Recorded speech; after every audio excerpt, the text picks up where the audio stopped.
Bonjour, je m'appelle Caroline.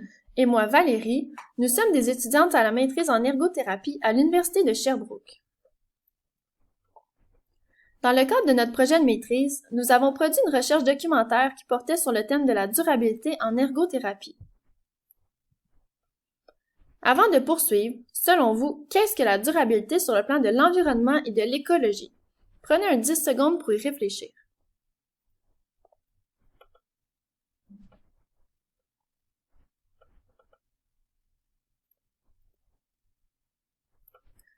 Selon les Nations unies, la durabilité implique de rencontrer les besoins présents sans compromettre l'habileté des générations futures à rencontrer leurs propres besoins.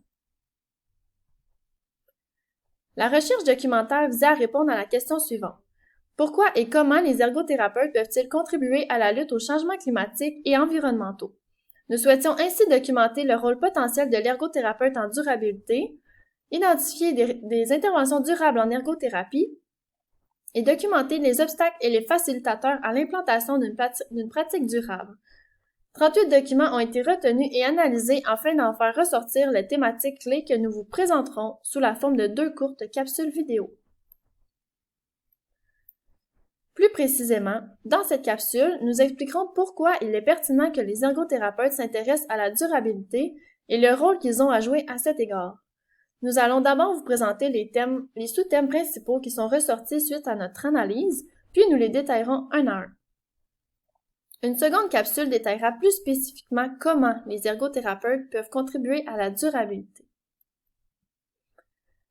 L'analyse des articles recensés dans le cadre de notre démarche nous a permis de dégager que les arguments relatifs à la pertinence pour l'ergothérapie d'adresser la durabilité se rattachent à 4 thèmes, soit aux assises et fondements de l'ergothérapie, à la contribution des activités humaines au changement climatique, aux défis occupationnels engendrés par les changements climatiques et à la mise en relation entre un mode de vie durable et de la santé.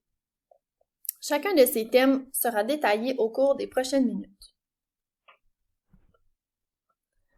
Premièrement, plusieurs des auteurs des articles que nous avons recensés appuient leurs arguments sur les assises et les fondements de l'ergothérapie pour justifier le rôle de l'ergothérapeute en durabilité.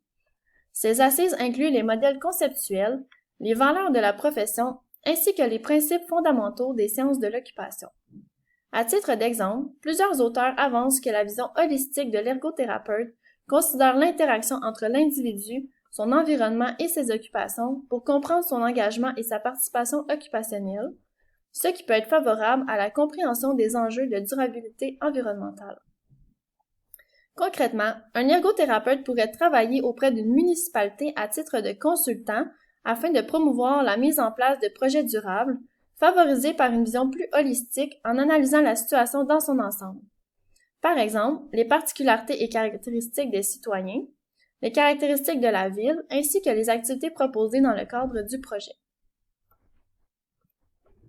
Deuxièmement, plusieurs des auteurs des articles que nous avons recensés justifient également la contribution de l'ergothérapeute en lien avec la durabilité par l'influence mutuelle entre les activités humaines et les changements climatiques.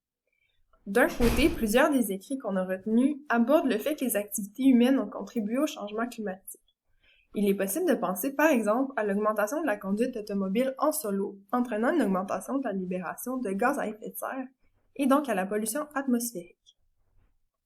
D'un autre côté, les changements climatiques ont eux aussi une répercussion directe sur les activités humaines actuelles et futures. Ils peuvent en effet forcer certaines personnes à changer complètement de vocation.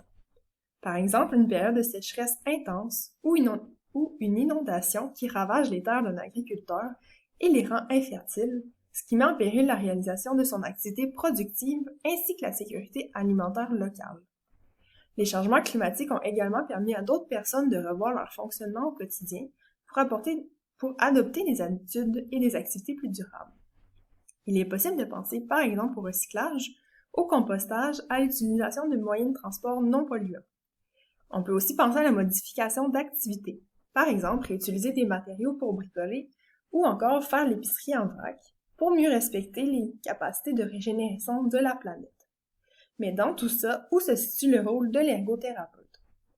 Il pourrait, par son expertise unique, accompagner l'agriculteur dans sa transition occupationnelle.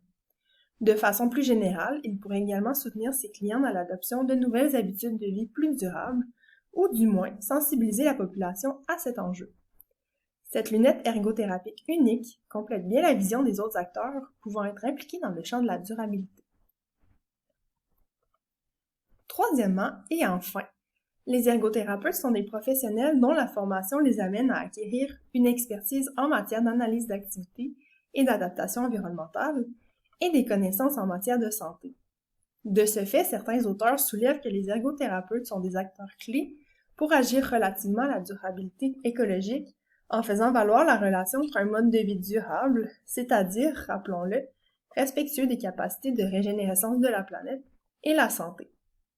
Par exemple, faire la promotion de modes de transport actifs comme la marche ou le vélo auprès d'une population implique d'encourager les gens à modifier la façon dont ils réalisent une activité, ici se déplacer pour se rendre au travail ou aller faire leurs cours, de telle sorte que le changement contribue non seulement à réduire leur production de carbone au quotidien, mais influence également la santé cardiovasculaire de ces gens en augmentant leur activité physique.